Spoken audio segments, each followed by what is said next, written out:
Hello, Bethel here, the creator, writer, and artist of the now completed webcomic Long John, which you can find in its entirety at longjohncomic.com, here with another Bethel Draws video. And this time I feel I really want to address head-on the thing I've been saying for years in different interviews, on the website, or even in these videos where I say I'm the artist that doesn't like to draw. Generally what I mean by that is that when I have time to draw my comics, it's kind of at a premium because of my day job taking up so much of my time. So when I'm drawing, it's usually for the comic, either doing thumbnails of the pages or the pages themselves. And so I don't do a lot of sketching or experimentation or practice. But every now and then I get the bug to do exactly that. And so here are two pieces that were drawn a fair amount apart from each other, but are of a piece in that I'm trying to do some portraiture, trying to capture a likeness of an actor in this first one, Hilary Swank, and of Tom Waits in the second one. It also gives me a chance to play with other media, even though it's all digital, of in this case like sort of a ink wash or watercolor kind of styling, something I have some experience with years ago and have been thinking about incorporating something like that more into my art. And it was a really interesting challenge, especially with Hilary Swank. Here I am modeling my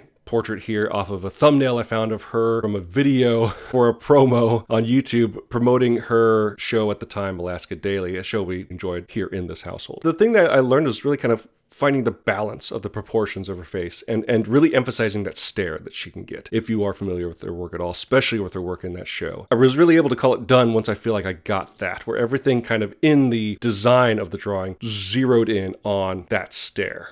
For the Tom Waits portrait, I was working off of a promo picture I found of him that was released for a box set he put out. And I'm a big Tom Waits fan. I wrote a lot about it on the website. He's also got such an expressive face that I felt it would be a fun challenge to try this similar style that I used on the Hilary Swank piece, where it was less about photorealism and more about using shading, using line to capture age, capture a tone, capture a vibe that not only it makes it recognizable, but also embodies what kind of musician, in this case, that Tom Waits is. With every drawing, there's hits and misses, and there's parts of it that I like and parts of it that I know I could do better, want to do better, but there's also a point where you have to sit back and go like, as a whole, does it do the thing I wanted it to do? And for me, that's one of the hardest things I had to learn about just drawing or any kind of creative endeavor in general, but drawing especially. It's like there has to be a point where you say, this does what I want it to do. Does it do it perfectly? No. Will it ever be able to do it perfectly? Probably not. But if I can look at it even once and go like, oh yeah, I did what I wanted to do, then that's a win, and that is the heart of practice. That's what these two drawings really represent.